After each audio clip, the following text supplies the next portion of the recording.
ಕಾಂಗ್ರೆಸ್ನವರು ಭಯಭೀತರಾಗಿದ್ದಾರೆ. SIR ಯಾತಕ್ಕಾಗಿ ಭಯಭೀತರಾಗಿದ್ದಾರೆ ಅಂದ್ರೆ ಒಂದೇ ಒಂದು ಮುಖ್ಯ ಕಾರಣ, ಈ ದೇಶದ ಲೋಕಸಭೆಯ ಪ್ರತಿಪಕ್ಷದ ನಾಯಕ ರಾಹುಲ್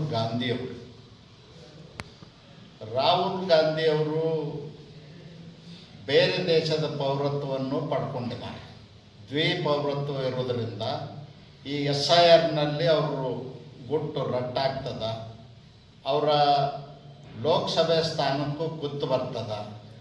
ಮತ್ತು ಬೇರೆ ದೇಶಗಳಲ್ಲಿ ಪೌರತ್ವ ಹೊಂದಿರೋದರಿಂದ ಅವರು ಲೋಕಸಭೆಗೆ ಆಯ್ಕೆ ಆದದ್ದು ಕೂಡ ಅನರ್ಹರಾಗ್ತದೆ ಅನ್ನೋ ಭಯಭೀತಿಯಿಂದ ದೇಶದ ಉದ್ದಗಲಕ್ಕೂ ಗೊಂದಲವನ್ನು ಸೃಷ್ಟಿ ಮಾಡ್ತಾ ಇದ್ದಾರೆ.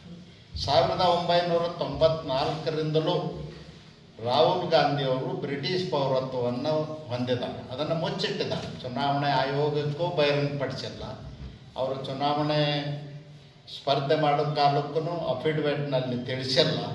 ಹೀಗಾಗಿ ಅವ್ರಿಗೊಂದು ದೊಡ್ಡ ಭಯ ಹುಟ್ಟಿದೆ.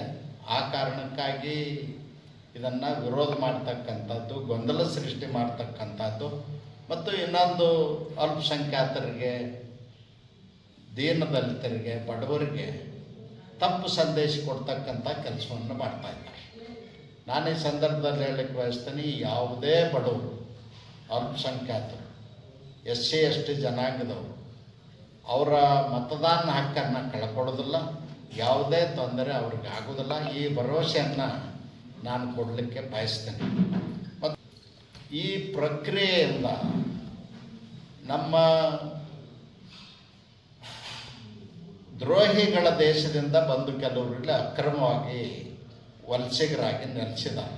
ತಪ್ಪು ಅಡ್ರೆಸ್ ಕೊಟ್ಟು, ತಪ್ಪು ಹೆಸರುಗಳನ್ನು ಬರೆಸಿ, ಇಲ್ಲಿ ವೋಟರ್ ಲಿಸ್ಟ್ನಲ್ಲಿ ಸೇರಿಸೋದು, ಇಂಥವೆಲ್ಲ ಮಾಡೋದ್ರಿಂದ ದೇಶದ ಆಂತರಿಕ ಭದ್ರತೆಗೆ ಧಕ್ಕೆ ಉಂಟಾಗ್ತದ ಅನ್ನೋ ಕಾರಣವೂ ಅಂದಿದೆ. ಅದಕ್ಕಾಗಿ ಮನೆಗೆ ಹೋಗಿ ಪರಿಶೀಲನೆ ಮಾಡಿ ಮತದಾರರ ಪಟ್ಟಿಯನ್ನು ಸರಿಪಡಿಸಬೇಕು ಅನ್ನೋದಿದೆ.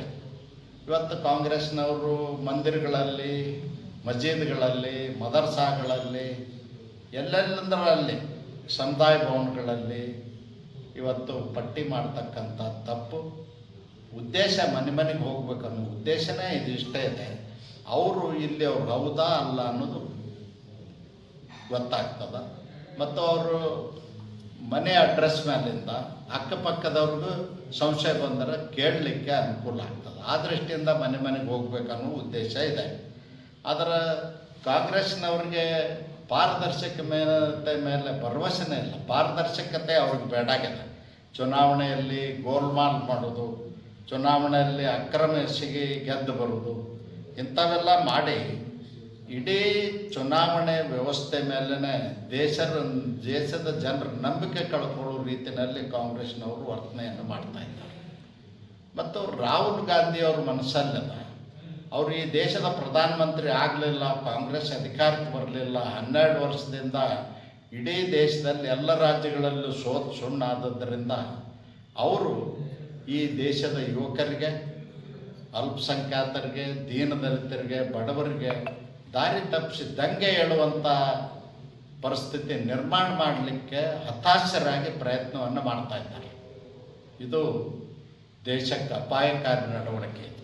ಇದನ್ನು ನಾನು ಹೇಳಲಿಕ್ಕೆ ಬಯಸ್ತೇನೆ. ಮತ್ತು